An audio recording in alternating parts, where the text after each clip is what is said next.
छत्तीसगढ़ में गोधन न्याय योजना की दूसरी सालगिरह पर सीएम भूपेश बघेल ने हितग्राहियों के खाते में 7 करोड़ 48 लाख रुपए की राशि ऑनलाइन ट्रांसफर की।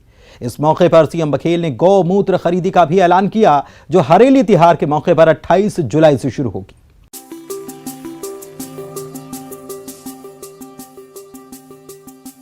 भूपेश बघेल सरकार की एक ऐसी योजना जिसकी देश भर में चर्चा है, गरीबों किसानों से जुड़ी एक ऐसी योजना जिससे गौपालकों के जीवन बदलने का दावा है। उसी गोधन न्याय योजना की दूसरी सालगिरह पर गोधन न्याय योजना के हितग्राहियों के खाते में 48वीं किश्त की राशि के रूप में 7 करोड़ 48 लाख रुपए की राशि का ऑनलाइन भुगतान मुख्यमंत्री भूपेश बघेल ने किया।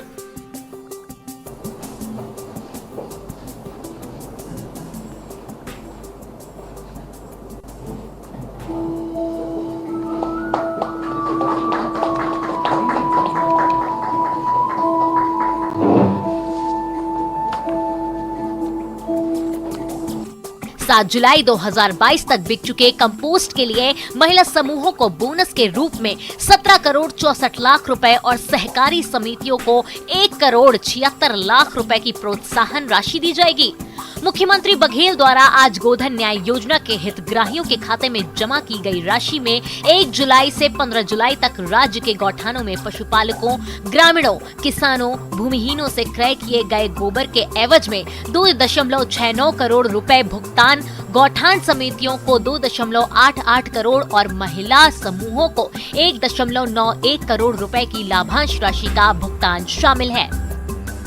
20 जुलाई 2020 को हरेली त्योहार के दिन हम लोगों ने छत्तीसगढ़ में गोबर खरीदी की शुरुआत की थी। तब से लेकर अब तक राज्य में लगातार गोबर की खरीदी और वर्मी कंपोस्ट का निर्माण किया जा रहा है। केवल 2 वर्ष के इस योजना ने जो सफलता अर्जित की है वह अद्वितीय है। न केवल छत्तीसगढ़ में बल्कि पूरे देश में इस योजना को सराहा जा रहा है। इस खास मौके पर सीएम भूपेश बघेल ने ऐलान किया कि महिला स्व सहायता समूहों और सहकारी समितियों को वर्मी कंपोस्ट के विक्रय पर बोनस दिया जाएगा, जिसके आदेश भी जारी कर दिए गए हैं। महिला समूहों को प्रति किलो वर्मी कंपोस्ट के विक्रय पर 1 रुपए और सहकारी समितियों को 10 पैसे का बोनस मिलेगा। मैंने पूर्व में घोषणा की थी कि महिला स्व सहायता समूहों तथा सहकारी समितियों को बोनस दिया जाएगा। इस संबंध में आदेश जारी कर दिया गया है। महिला समूहों को 1 रुपया तथा सहकारी समितियों को प्रति किलो वर्मी कंपोस्ट विक्रय पर 10 पैसे का बोनस मिलेगा।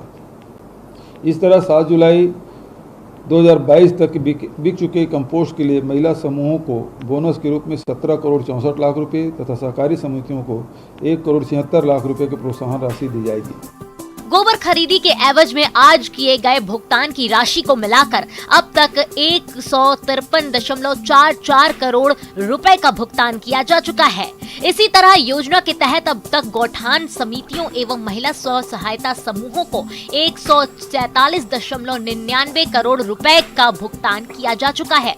मुख्यमंत्री भूपेश बघेल ने कहा है कि इस 28 जुलाई को हरेली त्योहार से गोधन न्याय योजना का विस्तार करते हुए गोबर के साथ साथ गौमूत्र की खरीदी 4 रुपए प्रति लीटर की दर प्रस्तावित की गई है। और विस्तारित करते हुए अब गोबर के साथ साथ गौमूत्र की भी खरीदी करने का निर्णय शासन ने लिया है। इसकी शुरुआत 28 जुलाई को हरेली त्योहार से की जाएगी। गौमूत्र की खरीदी के लिए 4 रुपये प्रति लीटर की दर प्रस्तावित है। खरीदे गए गौमूत्र का उपयोग जीवामृत, कीटनाशकों और खाद के निर्माण में किया जाएगा।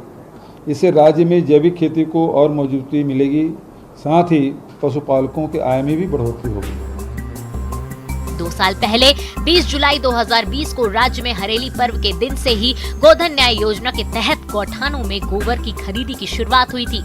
गोबर के गौठानों में अब तक 20 लाख क्विंटल से ज्यादा vermi compost, super plus compost उत्पादित किए जा चुके हैं, जिसके चलते राज्य में जैविक खेती को बढ़ावा मिला है।